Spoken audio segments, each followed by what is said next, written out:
कृष्ण पृष्ठाय भूतले श्रीमते भक्ति वेदांत स्वामी निति नामने नमस्ते सारस्वते देवे गौरवाणी प्रचारिणे निर्विशेष शून्यवादी पाश्चात्य देश तारिणे जय श्री कृष्ण चैतन्य प्रभु नित्यानंद श्री अद्वैत गदाधर शिवास आदि गौर भक्त वृंद हरे Krishna Krishna Krishna Hare Hare Hare Ram Ram Ram Hare Hare.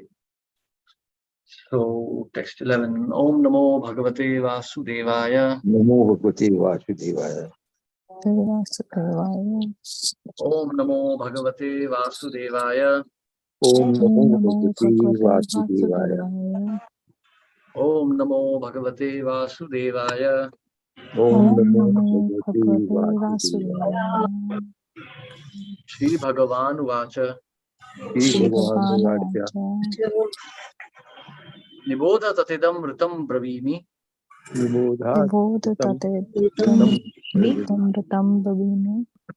Masuyitum devam arhasya aprameyam. मासुतम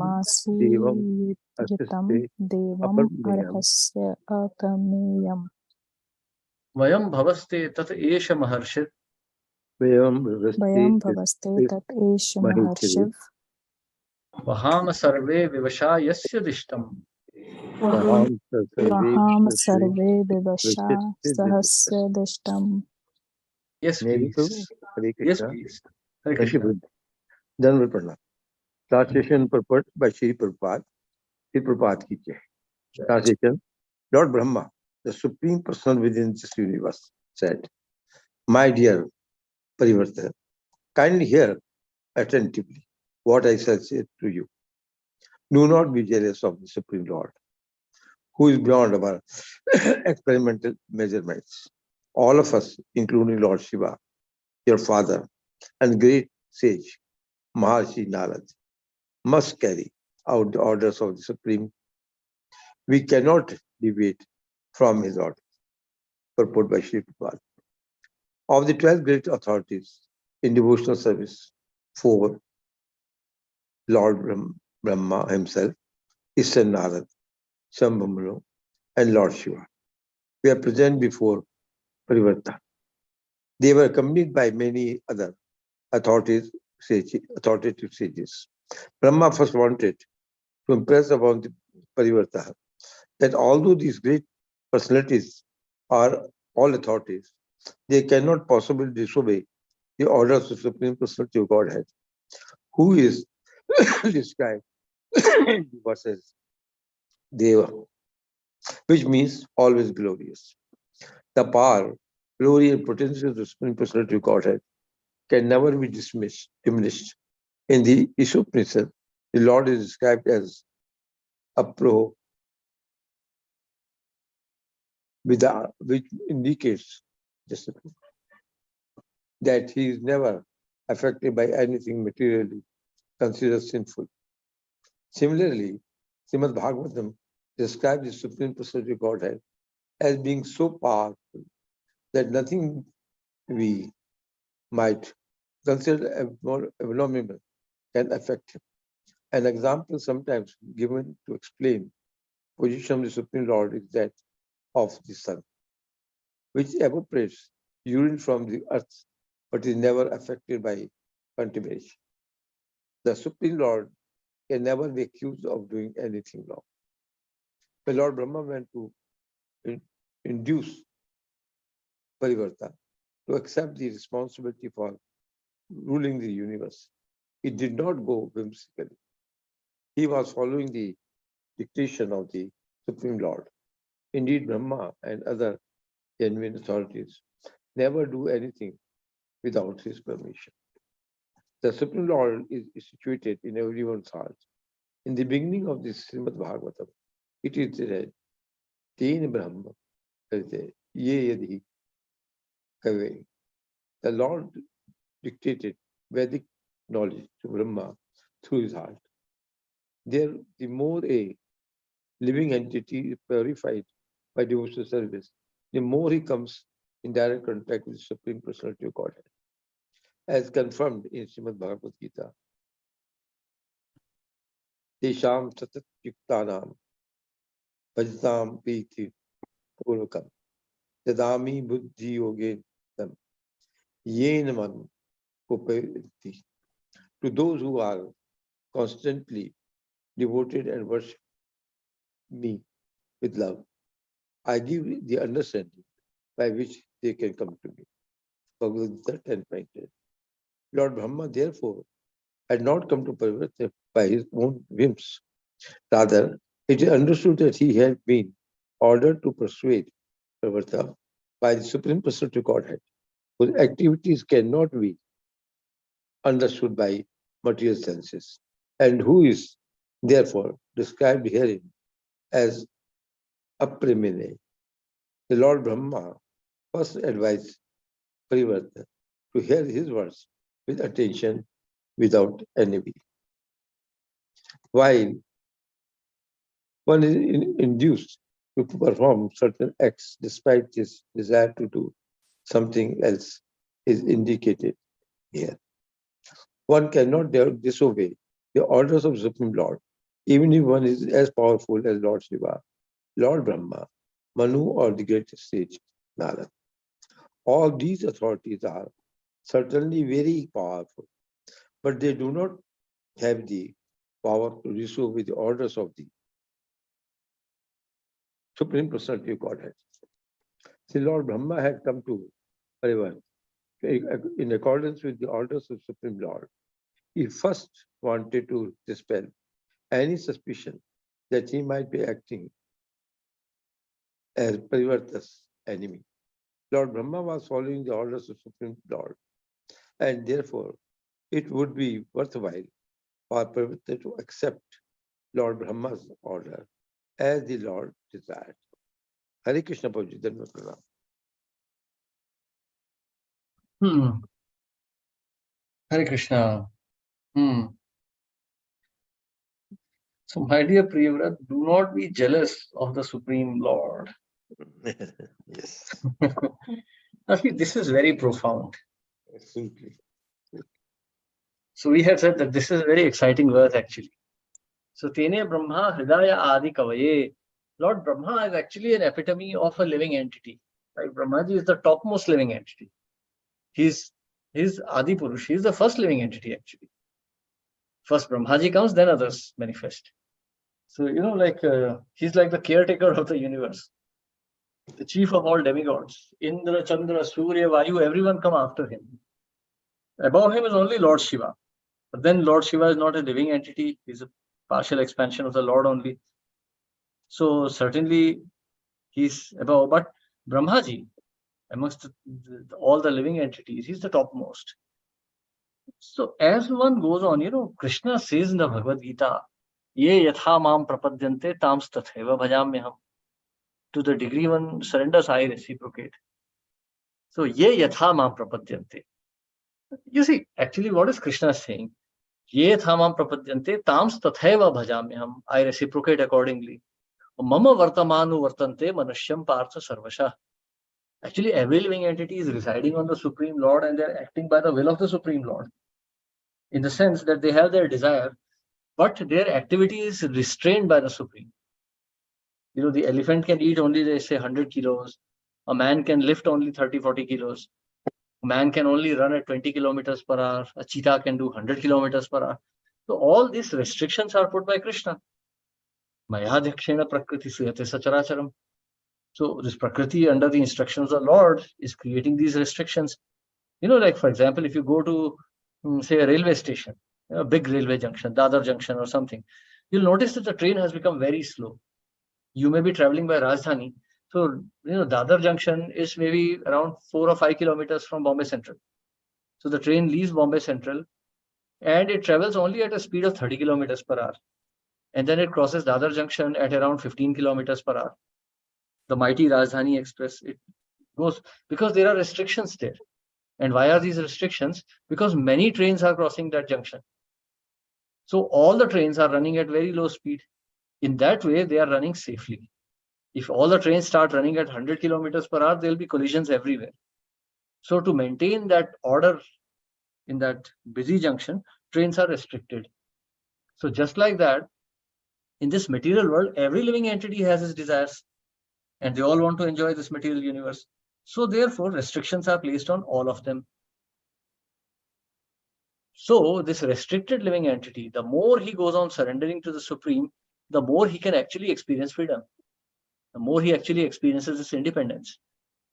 So, because the more he purifies himself, the more he can clearly hear the dictations of the Lord within the heart. So, Brahmaji, he's in direct communion with Vishnu, so he receives direct orders. Therefore, this instruction to Priyavrat to become a Grahastha, to leave his tapasya, was not some whimsical instruction. Brahmaji wasn't thinking that, hey, look at me, I am married to Saraswati, and here this boy is just sitting here like that. So let me also get him married off. No, it's not like that.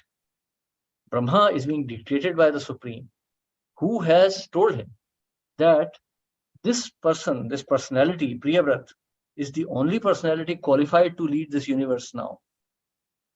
Therefore, Lord Brahma is instructing Priyavrat. Now, one very important aspect here is, why is one is induced to perform certain acts despite his desire to do something else is indicated herein. One cannot disobey the orders of the Supreme Lord, even if one is as powerful as Lord Shiva, Lord Brahma, Manu, or the great sage Narad. No one has the power to disobey the Supreme Lord. So here Brahmaji is directly indicating that, my dear Priyavrat, I am not your enemy. I am not doing this just out of envy for you. Now there's a valid reason for that also. In one of the purports of Srimad Bhagavatam, Srila Prabhupada indicates that amongst the various hurdles in path of bhakti are also the hurdles put by demigods. By practice of austerities in devotional service, one becomes eligible to enter into heavenly planets. So certainly one who is executing the mission of the Lord is destined for higher positions. But the living entity who is already occupying that position and desires it, covets it, will definitely feel threatened. So therefore, he or she will try to put obstacle in your path. We see the example of Indra putting obstacles in the path of Vishwamitra and other sages.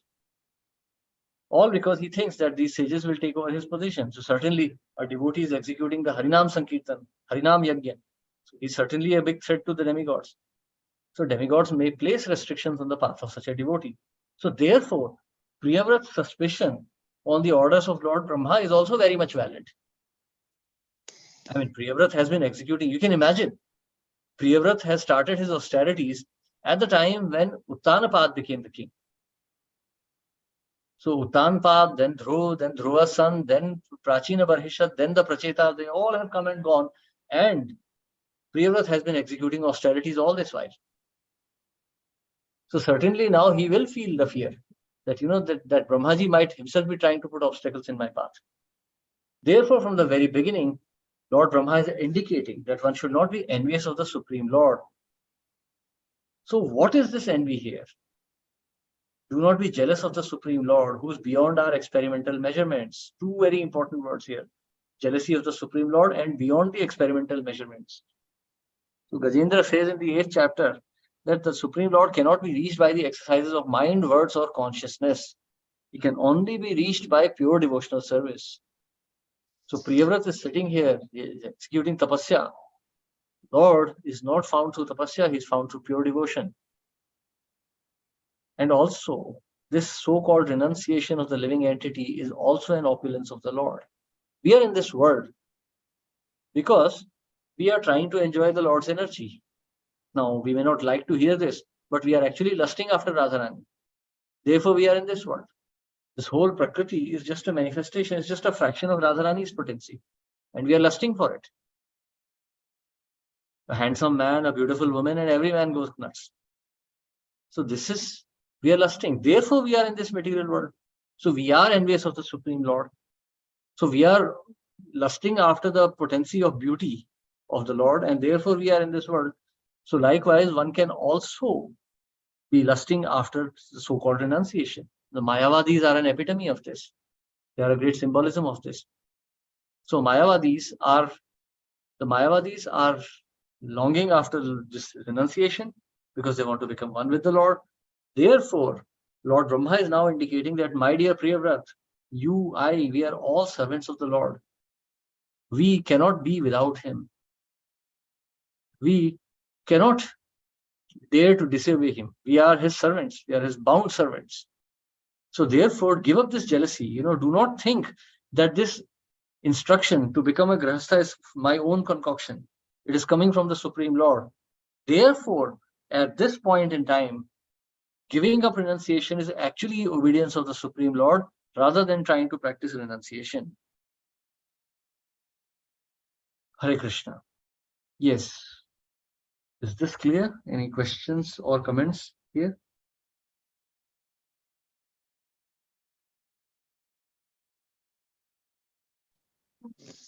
Yes. Yes, Prabhu. Prabhuji, in fact, I'm quite confused with one point, which is relevant here also. This Supreme Lord, or the Absolute Truth. No, Krishna is Supreme Lord and Absolute Truth. But then we have Baldev, then we have Vishnu, then we have Anirudh, and likewise, and Narayan. Yeah. So, can they all be considered as Absolute Truth or the Supreme Lord? And then what is the correlation between them? I know the origin is Krishna. That is written in Bhagavatam also and Chaitanya Charitamrita also. But how they are related, why all this created? They have certain roles to play. Right? But that how is our approach to them? Are they all Supreme Lord or Absolute Truth? Yes, they're all portions of the Supreme Absolute. Plenary portions. That means complete. Like you're an army or you were an army officer. So you fought in a war.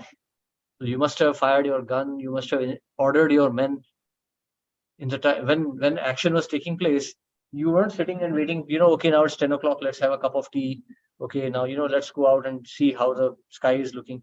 No, whether it was day or night, you were in action. But when you came home, you weren't keeping your rifle at home. You weren't loading it up and then shouting orders at your children and your wife. No. So, but you are the very same person. But in two different places, you have two different personalities. When action was taking place, when enemy was charging at you, at that point, you weren't thinking about, okay, how beautiful this valley is looking. The flowers are nice. Maybe I could have some sweets now. No. At that time, there was no question of thinking of anything else except for your weapon and your instructions. So likewise, Lord is also enjoying these different rasas. He's taking different moods. Like for instance, as Vishnu or as Narayan, he is completely worshipable. In Vaikuntha, where Lord Narayan resides, no one is jumping from the trees, no one is playing with cows, no one is covering the houses with cow dung. In Vaikuntha, everything is Durva. I mean, everything is covered with Vaidurya, this wish fulfilling trees, and then this wish, what is called that Vaidurya stone, that that very precious stone. Everything is covered with that. There is no question of anything, like what we see in Vrindavan. But he's also, so that's one mood of the Lord, where he accepts worship in that form. As Lord Narsingha, he's in fierce mood. Now, if Krishna were to display this mood of Lord Narsingha in Golok, all the gopis would simply die of fear. But that's also one mood of Lord, because Prahlad Maharaj wanted to see that. That was Prahlad's desire, so Lord manifested that. So, in this way, these are different moods of the Lord, but they're all plenary portions. Oh, I see. So, Prabhuji, suppose, no, I also heard royal form, Krishna is Vishnu and all that. That I read also. So, suppose I see it Narayan's portrait and say Hare Krishna and goes before him as a Krishna. Is there any offense in that? It's not like Krishna, really, like, in the middle of there are different, there are different places. Like, for example, you may have been Colonel Mehrotra in the office, but at home you are Papa. Now, you don't want your Jawans calling you Papa or lieutenants calling you Papa, nor do you want your children calling you Colonel Sir. So that's why. You see, so Lord Narsingha would not appreciate if gopis try to do Ras Leela with him. Nor would Krishna be happy if someone expects him to fight a war. Okay, I'm getting his point. Similarly, here also, and subsequent text, I think next text we are doing what Lord desires us to do. Correct. And this is because of karmas. You have to perform the duties. Hmm. So it's a karma, and we are doing only what absolute truth wants. Then why should we be held responsible and punished, or made responsible for our bad karmas? So, point is like this, Prabhu. We desire, material nature fulfills, and then if it is good or bad, then we are punished or rewarded. Actually, in this material world, there is no reward, there is no punishment. Everything is just illusion. Because everything ends. Like in a movie, sometimes you see the hero is shot dead. But then after the shot is over, the hero gets up and goes home. He's not dead. So when the living entity himself is not dying, when he's just changing the bodies, then the thing is permanent. So this happiness or distress in this material world is just an illusion, which we undergo to learn how to go back to Godhead. Right. Quite true. Got it. Got it. Thank you. Hare Krishna. Yes, Anu Mataji, you have a question also. Hare Krishna, Guruji. Actually, I have two questions, Guruji. Please. So, if I'm looking at Priyavrata, he was doing austerities and he left everything when Uttanpad was given. He left everything because obviously he wanted to go for a higher purpose. So, for such a austere person, Dhruva Maharaj was the same way. He was not doing any devotion in the beginning. He was doing austerities because of some material goal. Correct. Then he got purified with Krishna's mercy, and then Krishna himself came to meet Dhruva Maharaj, and then he was given a service by Krishna to rule and have a pole star. I mean, the place. So then why something like that isn't done for Priyavrata? Krishna himself could have persuaded Priyavrata, and Priyavrata could have himself gladly accepted. Well, Lord Brahma is as good as Supreme Lord.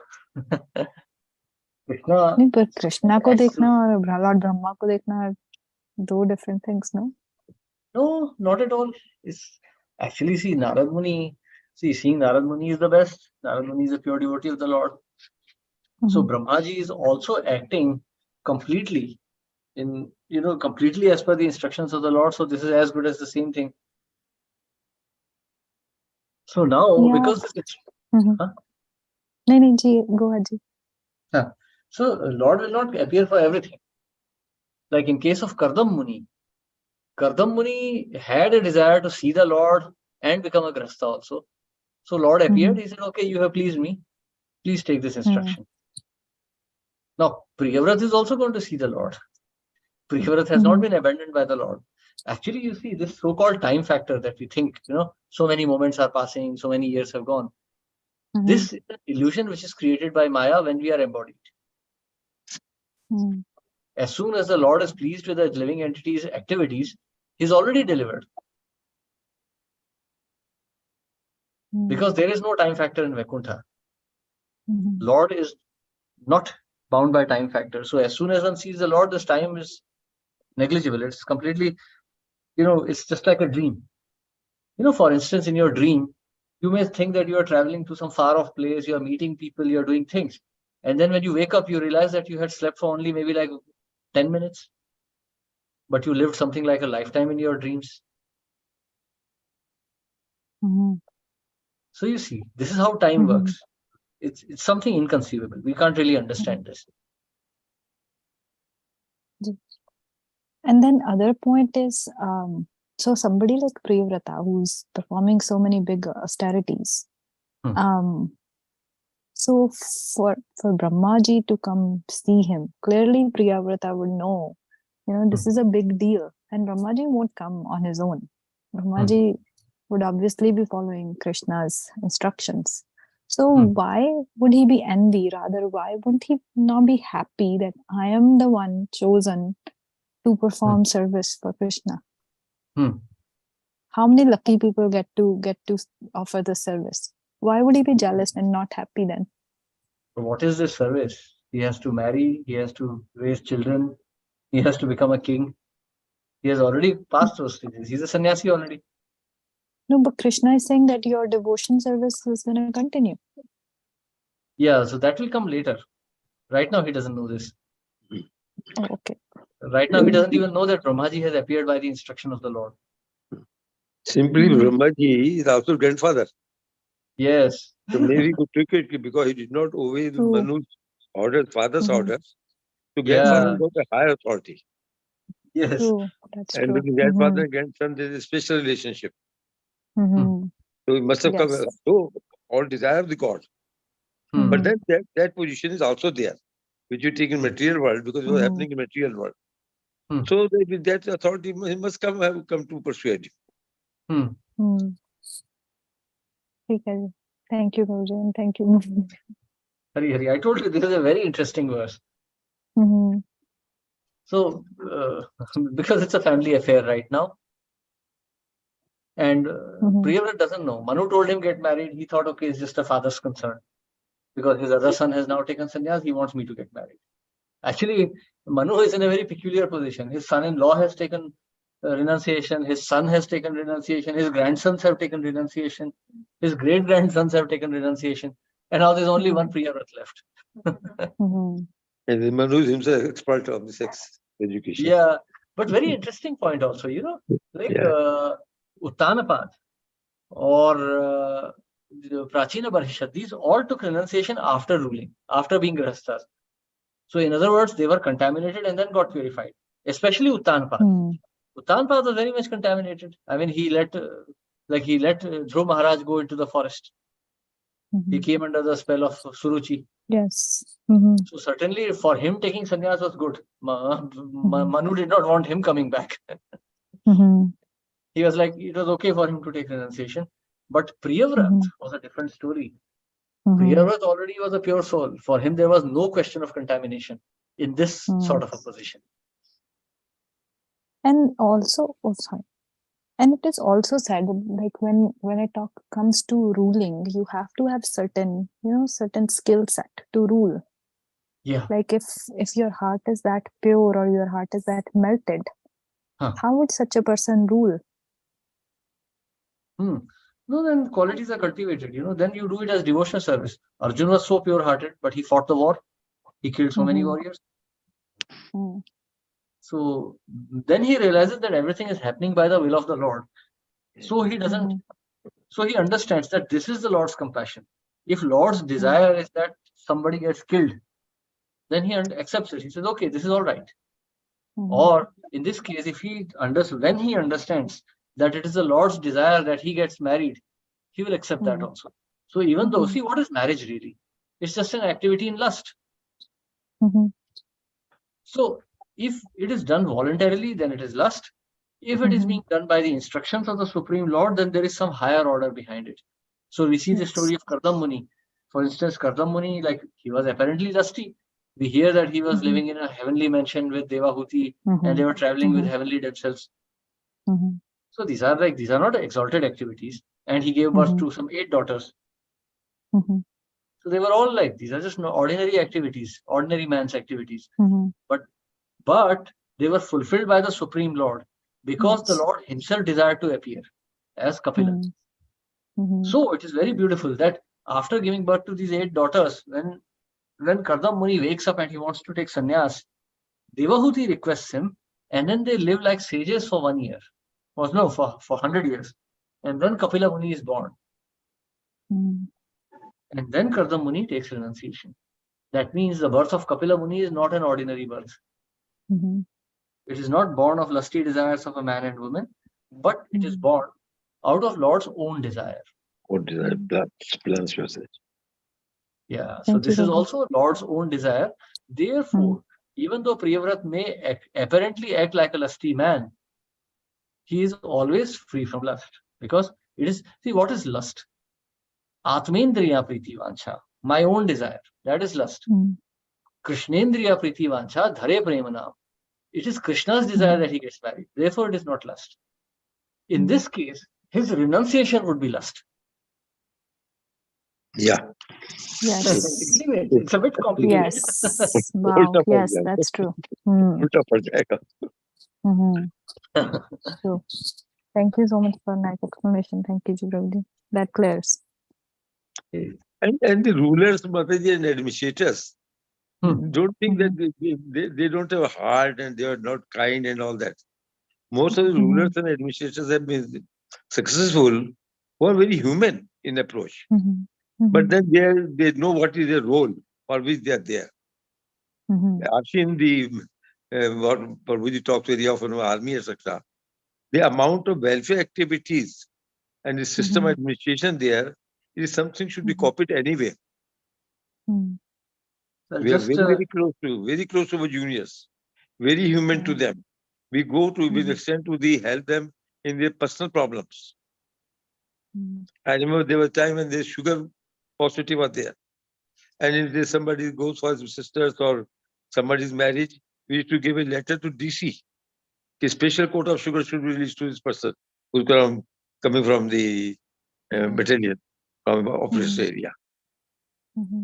So they are very, very considerate, very considerate.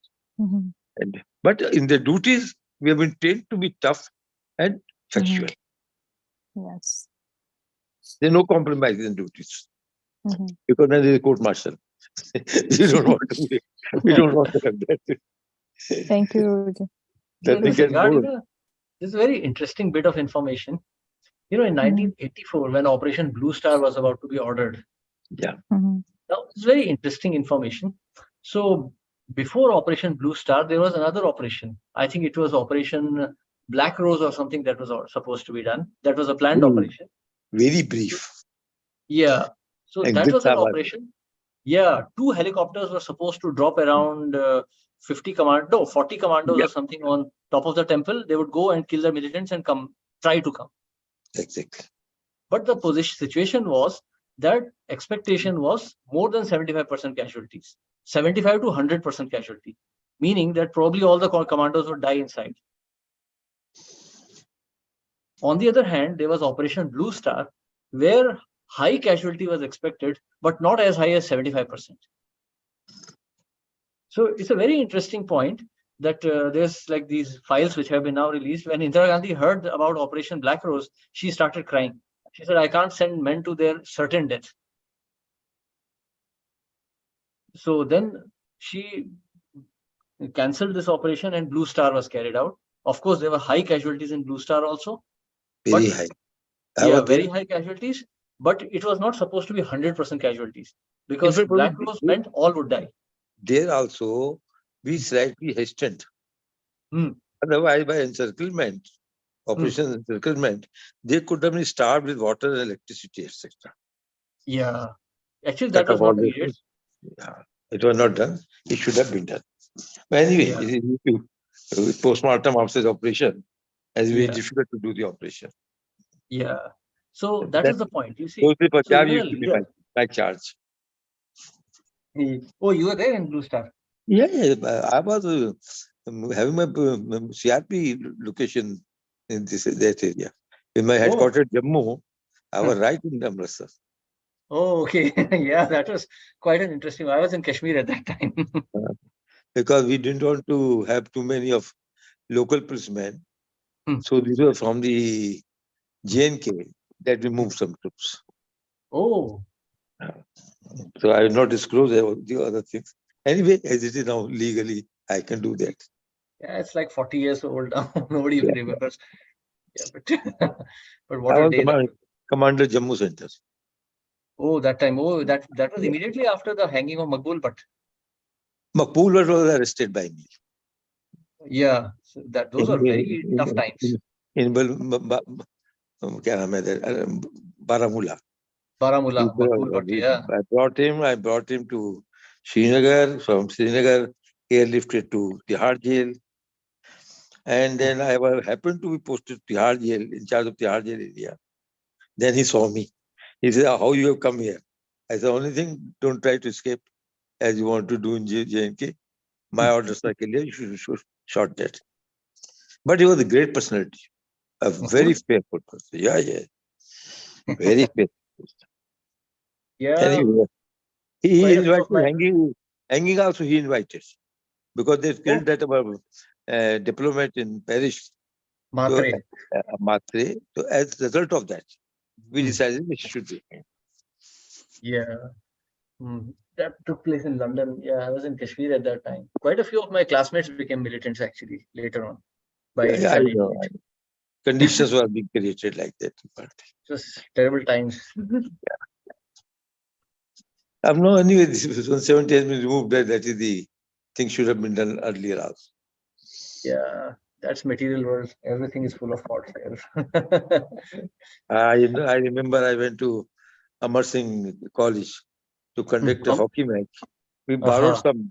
borrowed some furniture, chairs to sit, Hmm. and we could see written on the handles of the chairs, "Indian dogs go back." Yes. Now that was the mind of the people there. Yes. The children in school were taught. They never knew that we are going to borrow the furniture. It means that how they are being trained. And this Yes. Ali used to be one SP, I think, or ASP, who then became DG, and Ghulam Nabi Azad ka jo damad hai. He Yeah. became DG. Nice person. But he Yeah. was there with me. That's the world here. Everything is topsy-turvy. Now, like 40 years on, so many men are dead already, gone. Yeah. And then it doesn't matter who wanted what. Yes. Death takes away everything. But it is good to have a glorious death of soldiers. Yes. Because soldiers died for the duties at least. Everybody will die. At least died for some cause. Yes. Otherwise, cancer से पढ़ के मर जाओगे, कोई पूछने वाला नहीं होगा. कोविड हो गया, कोई जलाने वाला भी नहीं होगा. कोविड में गए. Yes. Best is to remember Krishna. Of course. And he takes care. He takes care. Yes. And I am very confident. Yes. So we stop here today. So tomorrow on Monday we continue. Thank you very much, everyone. Hare Krishna. Srila Prabhupada ki jai. Thank you. Prabhuji, Dandavat Pranam. Hare Krishna. Hare Krishna. Hare Krishna, Prabhuji. Dandavat Pranam. Thank you so Dandavat much, Pranam. Prabhuji. Hare Krishna.